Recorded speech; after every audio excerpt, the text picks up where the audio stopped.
ഇന്നലെ ഞാൻ ഒരു ഉമ്മയെ കണ്ടു കേട്ടോ. ഏകദേശം ഒരു 55 വയസ്സായി കാണും അവർക്ക്.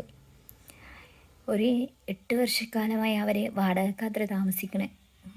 അപ്പം ഞാൻ ഒറ്റക്കായുള്ളൊരു ജീവിതം കണ്ടു ചെന്നപ്പോൾ ഞാൻ അവരോട് ചോദിച്ചു കേട്ടോ, നിങ്ങൾക്ക് വേറെ ആരുമില്ലേ, ഭർത്താവില്ലേ, മക്കളില്ലേ എന്നൊക്കെ ചോദിച്ചപ്പോൾ അവർ പറഞ്ഞു, എൻ്റെ മക്കൾ കല്യാണം കഴിച്ചിട്ട് അവരെ വീട്ടിലാണ്.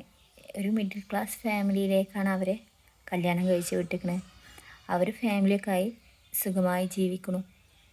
അപ്പം ഞാൻ ചോദിച്ചു, ഞങ്ങൾക്ക് ഭർത്താവില്ലേ, ഭർത്താവ് എവിടെയാണ്?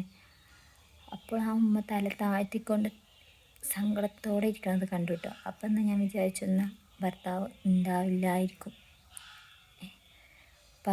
നമ്മളെ മരണം എന്നൊരു സത്യമുണ്ടല്ലോ, അത് വിളിച്ചു പോയി കാണും എന്ന് വിചാരിച്ച് ഞാൻ ചോദ്യം നിർത്തി.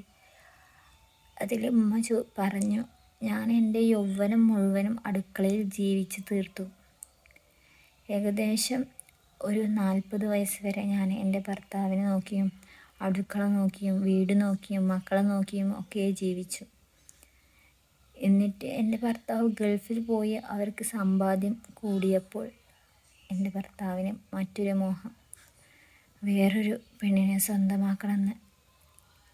പിന്നീട് ഭർത്താവ് അതും സാധിച്ചെടുത്തു. എൻ്റെ മക്കളെ ഞാൻ ആ സമയത്ത് വേഗം കല്യാണം കഴിച്ചു വിടാൻ ഞാൻ ധൃതി കൂട്ടി. അവരെ പഠിപ്പിക്കാനോ അവർക്ക് നല്ലൊരു ജോലി നേടിക്കൊടുക്കാനോ എനിക്ക് സാധിച്ചില്ല.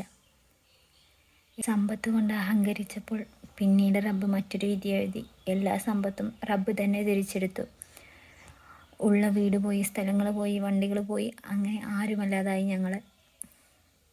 പിന്നെ അവർ ആ കുട്ടികളും ആ ഉമ്മയുമായി ജീവിതം തുടങ്ങി. ഞാൻ തനിച്ചായി. മക്കൾ വരും, കാണും, 2 ദിവസം നിൽക്കും, അവർ പോവും.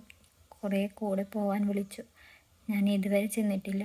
ഞാൻ ഇവിടെ ഒരു കുബൂസ് കമ്പനിയിൽ വർക്ക് ചെയ്തുകൊണ്ട് പണിയെടുത്തുകൊണ്ട് ജീവിക്കുന്നു, വാടക കൊടുക്കുന്നു.